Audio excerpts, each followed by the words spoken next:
Okay, so good morning. We're here today to talk about some of our longer term and short term visions for the Balloon Fiesta. And there's several things we want to cover today. What I'm going to do is just give an overview, and then Lawrence is going to go into some of the details and also introduce all the folks behind me in their respective role. So just to kick things off, I want us to think a little bit about the Balloon Fiesta experience from a resident's perspective or from a tourist perspective. And we think about how it's really the Super Bowl of New Mexico, if not the ballooning world. We like to remind people it's actually as big as the Super Bowl every day. So it's a Super Bowl over the course of 2 weeks when it comes to the amount of people and in many ways, even things like economic impact. We tend to forget when we live here, the Balloon Fiesta is a big, big deal internationally. And of course, it is by far and away the largest event that is put on in the state of New Mexico by a long shot. And we also know that we've had a long history of building this event up over the years. And a lot of the folks who are here today and behind me have been part of that even since it started. But we also know that we haven't invested in the Balloon Fiesta in almost about 10 years. The kind of model and the setup that we've been using is more or less the same that it's been for the last decade. And that model is a little bit outdated. And I think the biggest part where we see it is, of course, in traffic. When you think about that experience and you think about this picture over here that I know a lot of you have of the lines of cars, when you get average wait times of 2-3 hours for tourists and for residents trying to come to the Balloon Fiesta, the amazing thing is the Balloon Fiesta is so good, people still put up with that traffic wait for it. That is awesome. But I think we've got to acknowledge that no one should have to sit in traffic for 3 hours to go to the Balloon Fiesta.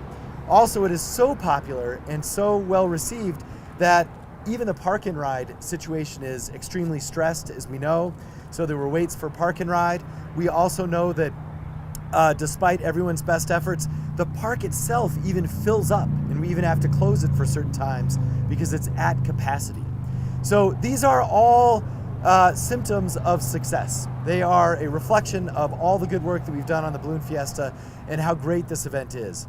But now it's time, especially as we approach our 50th anniversary, to actually try and take the next step for the Balloon Fiesta. So the most urgent thing we want to look at is traffic. There's some other key areas in terms of long-term planning and facilities that we're also interested in, but in the very short term, we want to try and do what we can with respect to the traffic situation. So there's 3 things that we're working on. Number 1, we're going to partner with our Balloon Fiesta, the actual organizers and the nonprofit that runs the Balloon Fiesta, and see if we can help supplement park and ride to make that much smoother with our own city resources. Number 2, we want to provide a slip ramp. It's what it's called. It's actually would take place right behind me, right over here, by that one-way sign. This is a very cheap solution to give us an additional ingress and egress off the freeway right on this large road here, as you can see, well lit with parking all around it. This is a high return on investment project that is not expensive, and it's something we can actually do in the short term. We'll share more details with you about that in a minute. There's also a plan that we're looking at. It may or may not come to fruition, but it has to do with some updates around the rail runner. And I know you've heard about this, and we see these diagrams over here, different possibilities for having a rail runner stop, a temporary one, for Balloon Fiesta events. Now, there's a lot of moving pieces to this. None of this is locked in, but I do know this. This time of year is the time as a city where we ask for funding. We ask for funding from our governor, we ask for funding from our legislators, and we also, through our CIP process, which happens only every 2 years, we are asking for funding from our city council. So these projects are ready to have that discussion, they're ready to be funded, but there's lots and lots of details to work out, lots of community input, lots of coalition building, but just given the legislative calendar, now is the time when we need help funding this. We believe this is truly a statewide event, and there's one rail runner stop. We got 2 options for you. So we might have Jesse, you might hold this for us. So in the end, we do believe this is literally a statewide event. We know it happens in Albuquerque, but we believe that this is such a big deal for our city that we are asking legislators from all around the state. That's why we're also asking the governor, and even we're going to ask county commission and everyone to come together as one Albuquerque to help the largest single event in the state of New Mexico, which is in desperate need of some investment.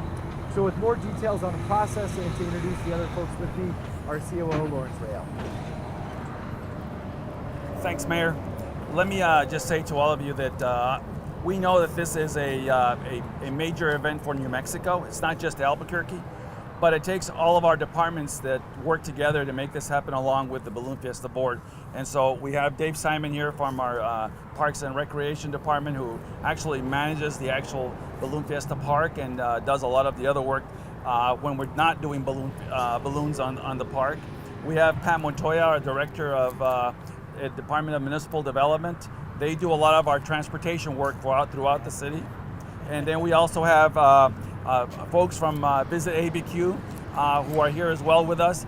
And we'll have all of them say a few words here in a minute. But let me just begin by saying I-25 is a limited access facility. It's controlled by the Department of Transportation for the state of New Mexico.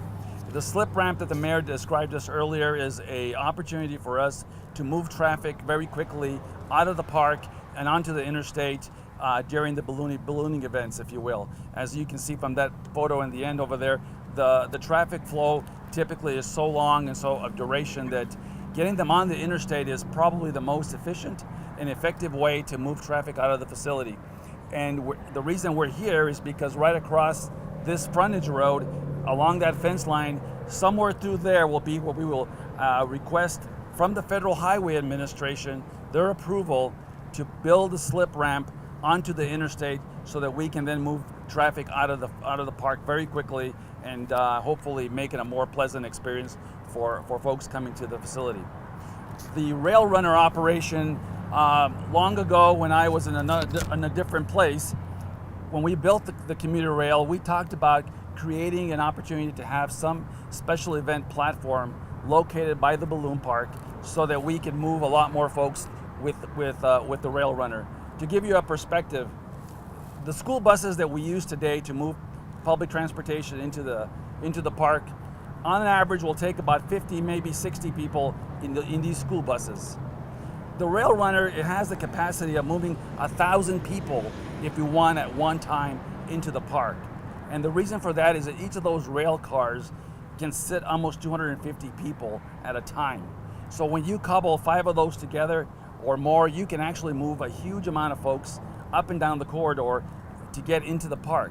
But more importantly, it also alleviates the need for parking on the site because now you can use all the parking facilities on the rail line corridor to load folks into the trains and bring them into the site. So as much as it might be a longer term project perhaps, and we can work with the neighborhoods, etc., it is a important piece for moving the kind of volume of folks that we need to move during the event. The other piece that I will say is that with the transportation dollars, whatever those might be from our state legislature, we're also going to be working with our transit department and the Balloon Fiesta Board to create what I would call a hybrid, where we are going to look at deploying our city buses, our bigger articulated buses that can seat between 80 and 100 people versus the school buses, so that we can help with those park and ride areas that really get a lot of congestion during the fiesta, and where a lot of folks sign up. Last year, the Balloon Fiesta Board we did a little bit of a download after the fiesta and realized that, look, we need to get more of those buses in those high areas where folks want to get on the buses to come to the park. And we know that we're running out of land that's available for parking, so we've got to find more creative ways. And these ways here that we're talking about today, I think really began to move the issue forward of trying to make this a much more pleasant experience for New Mexicans and help the neighborhoods as well. Because the quicker we can get people out of the community in the area, the better it is for the neighborhoods that are impacted by the event on a yearly basis. And so that's the most important aspect, I think, for all of us to look at. And as the mayor said, we're approaching the 50th year. I think by now we've got the balloon park pretty well done. The balloons go up pretty nicely. Now we just got to continue to figure out how we move the traffic and get folks to enjoy the event. So with that, Mayor, Sam is with the Balloon Fiesta, and I think Sam wants to say a few words here. Good morning. My name is Sam Parks. I'm the Director of Operations with the Albuquerque International Balloon Fiesta. And first of all, I'd like to say thank you all for coming out this morning to address this issue. And I think the mayor put it very well when he said that this is the traffic issues are a symptom of our own success. And I think he's spot on with that. As we're approaching the 48th annual event for Albuquerque Balloon Fiesta, this event has gotten to the point where it is indeed the world's largest hot air balloon event. And so as a result of that, of course, thousands of not only New Mexicans, but people from around the world come to Albuquerque. And we want to make their experience while at Balloon Fiesta the best that we can make it. So we've actually looked at some things since Balloon Fiesta 2018 about how we can improve the guest experience when it comes to getting in and out of the park.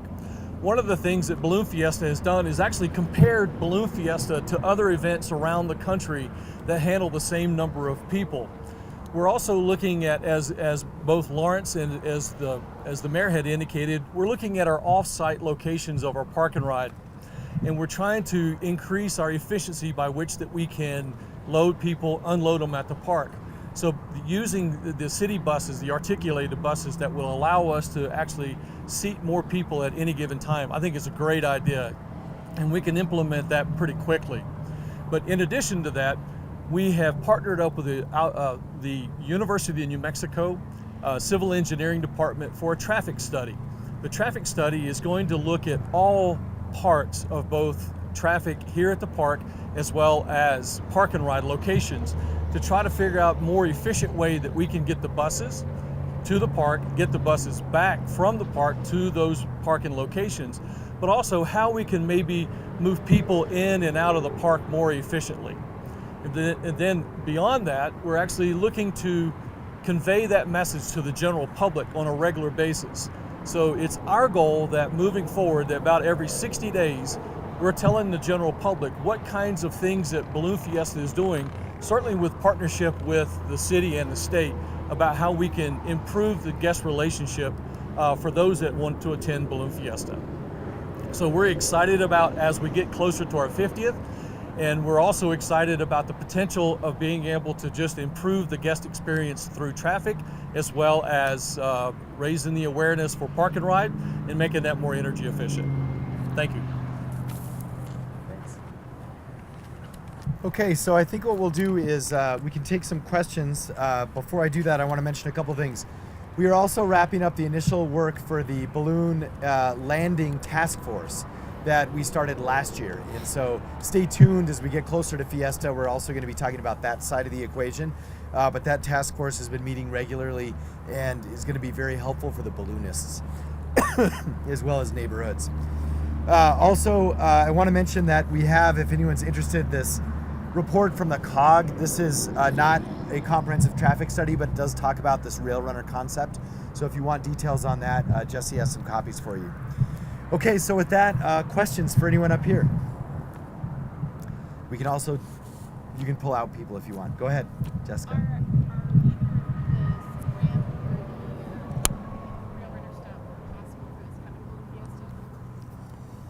So probably not. These things take years to pull off. I think the shortest term possibility is probably our sharing with respect to park and ride in our city articulated buses. But I want to check with Lawrence. I mean, I can't imagine. Yeah, with the federal approval and so forth.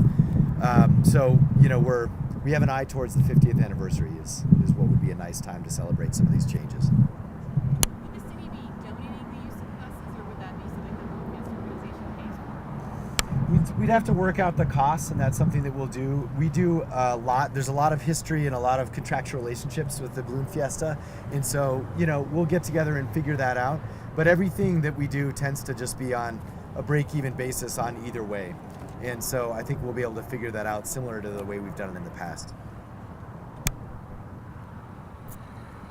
All right, well, that's good for now. You can grab any of these folks if you want them. Thank you for coming out.